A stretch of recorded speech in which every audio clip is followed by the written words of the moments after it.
I've always wondered to myself, is there something that helps the entrepreneurs that succeed that they have, which other entrepreneurs don't?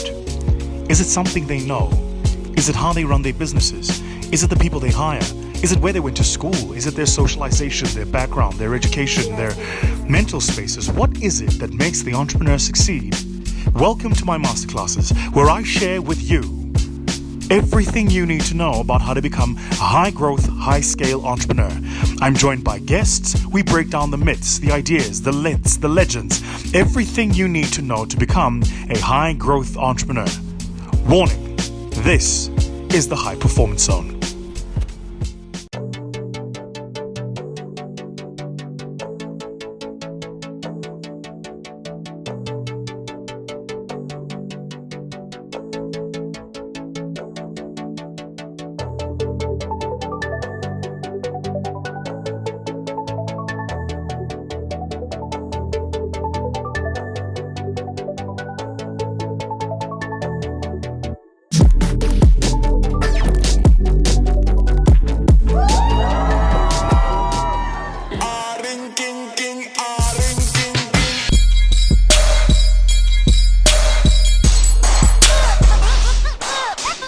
So people often ask me the question, how do I know when my business is not scaled? The answer for that is actually very simple. Could you take 3 months leave and your business still meets its performance targets?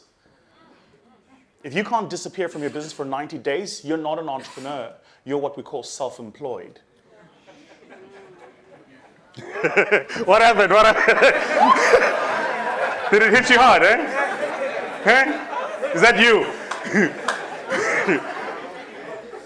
Guys only laugh at that when they hear a nice bar in a hip-hop song and they're like, oh! Oh! Yeah, you're not, that's why, for me, the distinction is actually not academic. It's important, right? It's a very important distinction. There's a couple of models that go around. I'll share with you one that I kind of share with entrepreneurs, right? So there is a difference between being an entrepreneur, yeah? Being a business owner, yeah? Being self-employed, yeah? I beg your pardon? Being an employee. No, well, that wouldn't quite make it onto this. And being a professional. These are not the same things. So, a professional, I am a doctor. I'm a dentist, yeah? I heal the patients. But if I'm not there, nobody heals the patients. Right, so I'm fascinated by the idea that there is a doctor who runs a practice, yeah? And there is a doctor who runs a hospital, and there is a doctor who's the CEO of a hospital group. I'm fascinated by that because they clearly have the same training, they just operate at very different levels, yeah? The other thing you need to recognize is this is not for everybody. Most people, I think like 90% of people who say they want to be entrepreneurs actually just want to mean I want to determine my own life. Now, if that is what you're saying, and that is what you want, which is you want to take your kids to school and rock up at the office at 10 o'clock, leave the office at 2, work a 4-hour day, then that's not quite what we mean by entrepreneurship. You want to be self-employed. Very big difference. So the graphic designer is somebody who's self-employed. I employ me, but I do the job. I am the value, yeah? The professional is the lawyer, the advocate, the person, the accountant. You absolutely, positively must have them as some part of your business. They may use an underling to do the work, usually some sort of apprentice, but it's very difficult for them to scale their businesses because they need to sign off the document. You know, when my audits get done by EY, I know who the partner is. So if that document's not signed by him, even though I know he didn't do the work and his apprentices did, he must sign the document, right? So he's clearly a professional employed. Make sense? If he was to start his own business, a lot of professionals do this. So you leave EY, you leave PwC. I see a lot of black professionals, by the way, who walk into companies oversold on this thing of transformation and then get there and realize that the company's not quite as transformed as you used to be. Oh, rule number 4 of the masterclasses, we call it as it is here. And I've just seen so many of my friends who do this. They're like, oh, I've joined company X, Y, and Z. And then 3 months later, they go, yeah, no, I'm leaving. Right? Typically, when they leave and they say, I'm starting my own business, really what they mean is I want to be self-employed now. I used to do HR as an HR business partner, and I'm going to start a recruiting company. Yeah? I used to be in the legal team, now I'm going to do legal stuff. Right? Those people aren't entrepreneurs. You're self-employed. Big difference. The business owner is kind of the level you're talking about, right? So the business owner goes, so I've got this business, right? And rather than employ myself, I'm going to employ people to manage the people I used to manage, right? The thing is, you can never shortcut this process from here to here to here. You can't shortcut it. You have to go through all the steps, right? So if you think from day one, and this is, in my mind, a lot of the mistake I see some of my VC friends make who are chasing valuation growth. Long story for another day, but I really think that there's a bubble in South Africa, particularly in the tech space, where we're overvaluing companies off the base of the fact that there's more funds than there are good tech companies.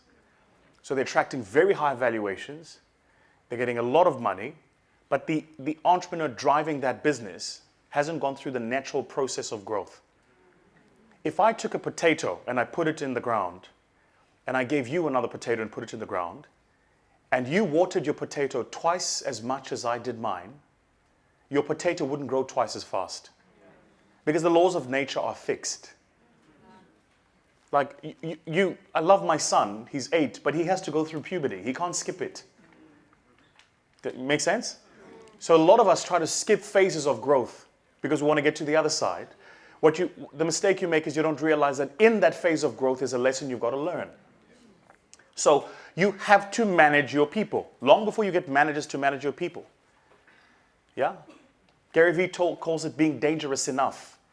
Dangerous enough means I know each and every single thing about my business that I'm dangerous enough to know when you're bullshitting me. Yeah, but if I start with a business today and then the government agency gives me funding and I employ 100 people, I'm not dangerous enough because I wasn't there. Like, in your business, who wrote the sales process? If it ain't you, there's a problem. You've got to write the sales process. Then you've got to sell it.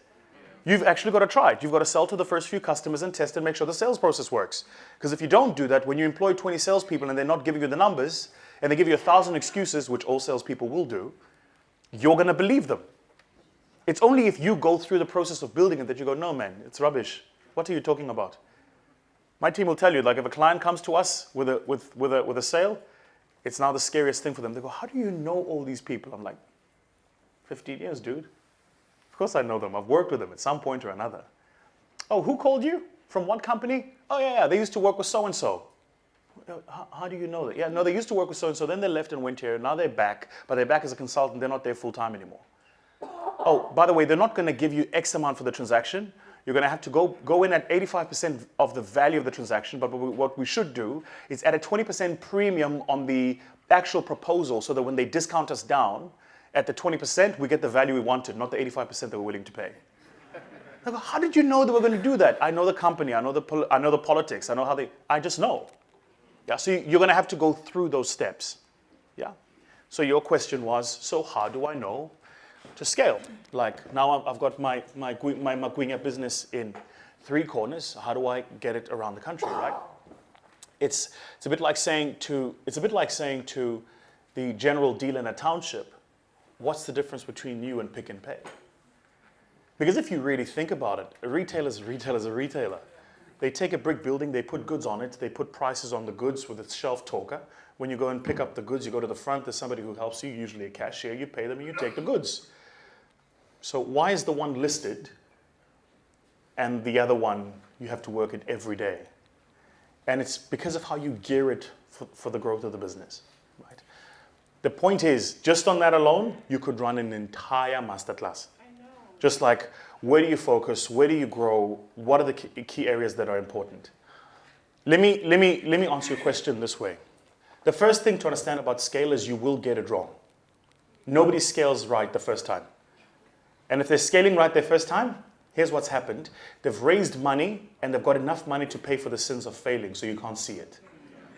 I've never met one guy who scaled the first time and got it perfectly right. Doesn't exist.